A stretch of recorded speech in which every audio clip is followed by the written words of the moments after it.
Afternoon students. आप सभी इस समय अपने अपने घरों में सुरक्षित होंगे। उम्मीद करती हूँ आप सभी स्वस्थ होंगे, सुरक्षित होंगे। गवर्नमेंट के निर्देशानुसार आपके लिए कुछ ऑनलाइन क्लासेस यानी कि 12th और 10th क्लास के बच्चों के लिए ऑनलाइन क्लासेस स्टार्ट की गई हैं, जिसमें हम सभी टीचर्स मैडम के सहयोग से ये सारी चीज़ें हम लोग कर रहे हैं। आज आप लोग को हम लोग एक एक क्लासेस की जानकारी दे रहे हैं और आज मैं आपकी अपनी पहली क्लास इंग्लिश की स्टार्ट करने जा रही हूँ, जिसमें मैं आपको एक ब्रीफ इंट्रोडक्शन के साथ साथ आपके टॉपिक्स पे ले चलूँगी। तो सबसे पहले हम आपको बताते हैं 12th क्लास के इंग्लिश सब्जेक्ट के बारे में हम आज आपको स्टार्ट करते हैं।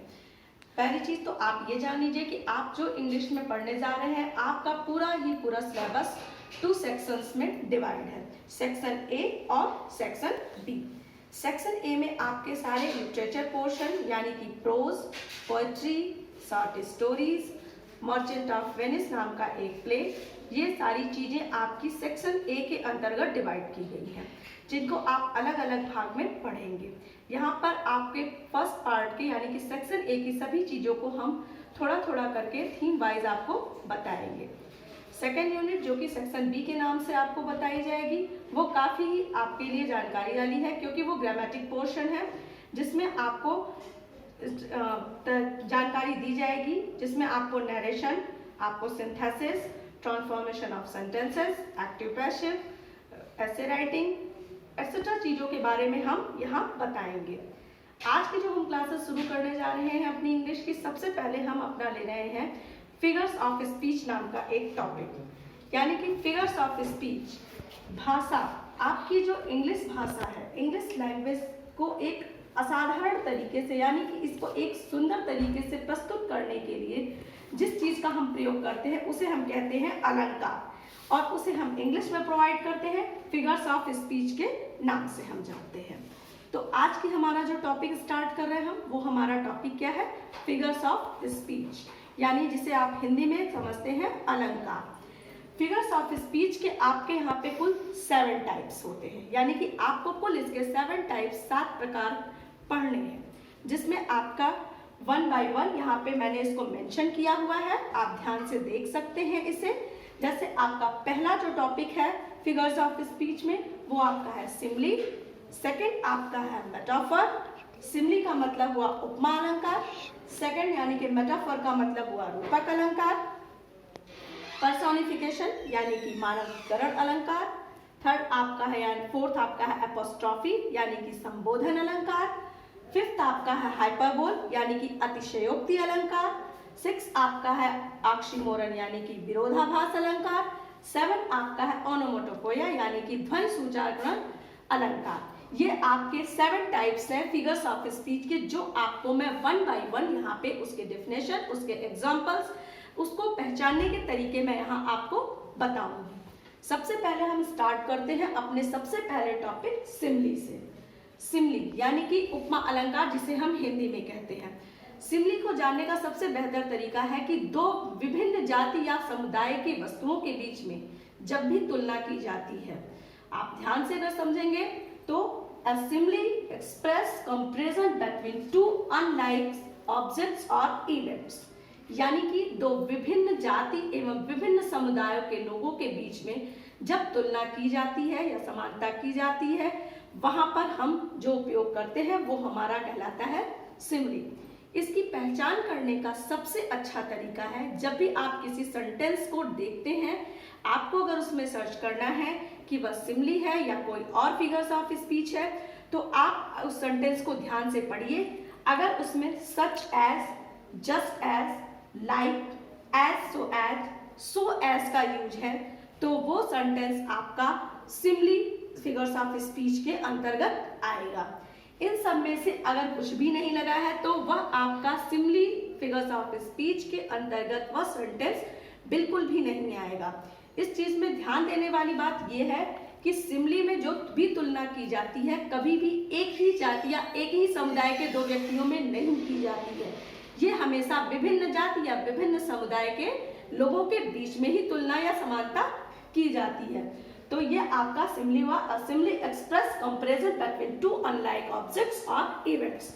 Example, I wandered lonely as a cloud. आप ध्यान से देखेंगे, I wandered lonely as a cloud, यहाँ पे वॉन्डर्ड की जो हमने कंपेरिजन की है वो हमने क्लाउड यानी कि बादल से की हुई है, ना कि उसकी प्रजाति से की हुई है। तो ये ध्यान देने लायक है कि यहाँ पे कहीं भी आपको दो विभिन्न एक ही जाति के लोगों के बीच में आपको समानता नहीं दिखानी है।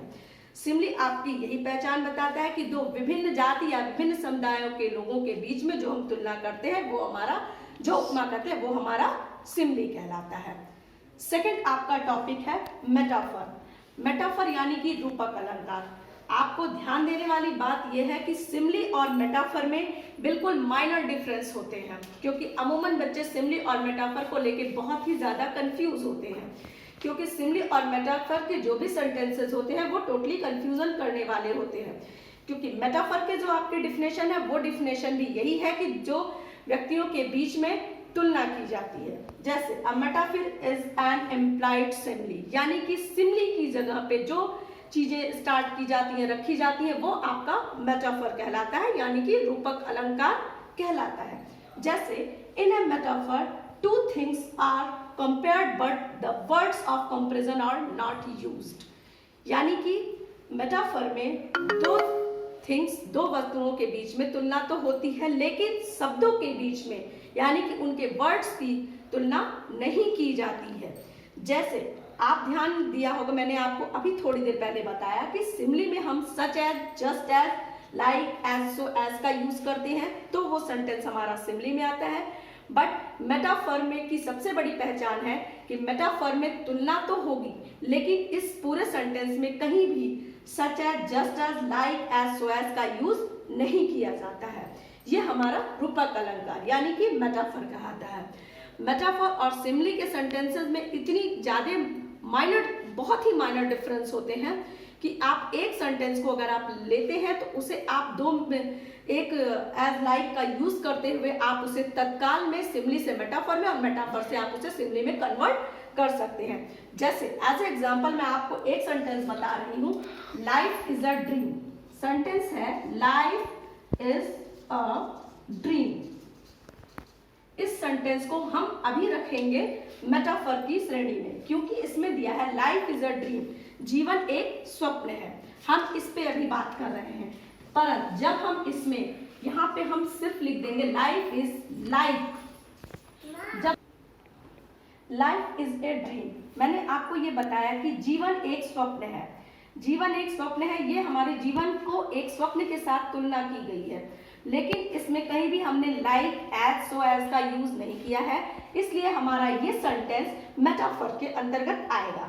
बट जब हम इस सेंटेंस में लाइक का यूज करते हैं, यानी कि हम सेंटेंस को कुछ इस तरह से लिखते हैं, life is like a dream, तो हमारा ये सेंटेंस चूंकि यहाँ पे लाइक लग गया है, इस लाइक वर्ड की वजह से हमारा ये पूरा का पूरा सेंटेंस सिमली के अंतर्गत आ जाएगा।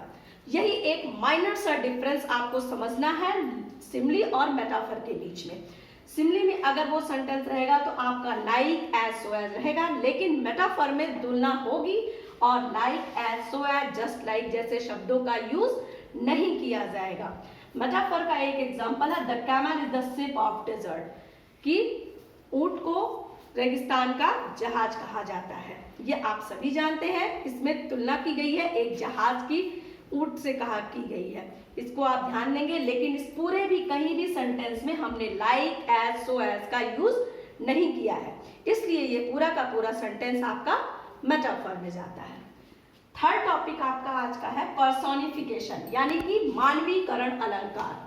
अब हम इसको समझते हैं, जैसा कि ये नाम से ही स्पष्ट है पर्सोनिफिकेशन यानी कि मानवीकरण। तो मानवीकरण का मतलब है कि यह किसी भी व्यक्ति विशेष को, किसी विचार को हम व्यक्ति विशेष के साथ जब हम उसकी कंपेयर करते हैं या उसके बराबर उसको रखते हैं तो उसे हम कहते हैं मानवीकरण अलंकार।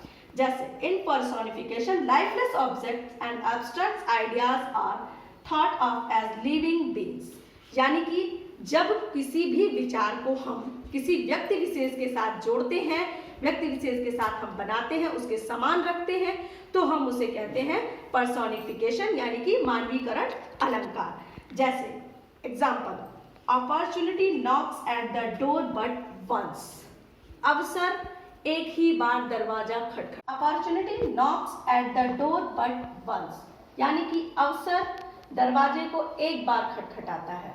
जैसा कि आप हम सभी जानते हैं कि जब भी नॉक करने की बात आती है, डोर को खटखटाने की बात करती है, तो कभी भी हमेशा कोई पर्सन ही नॉक करेगा, ना कि अवसर। तो आप ध्यान देंगे यहाँ पे अपॉर्चुनिटी यानी कि अवसर की समानता, यानी कि अवसर के एक विचार है उसको एक व्यक्ति विशेष के अंतर्गत रखा गया है, इसलिए इसको एक मानवीकरण की संज्ञा में रखा गया है। इसलिए आपका यहाँ पे पर्सोनिफिकेशन नाम का फिगर्स ऑफ स्पीच यहाँ पे मेंशन होगा। आपकी बागे के जो टॉपिक्स हैं यानी कि एपोस्ट्रॉफी, हाइपरबोल, ऑक्सीमोरन और ओनोमेटोपोइया, इसके लिए मैं कल आपकी एक क्लासेस और बताऊंगी आपको, उसमें आगे समझाऊंगी। Thank you.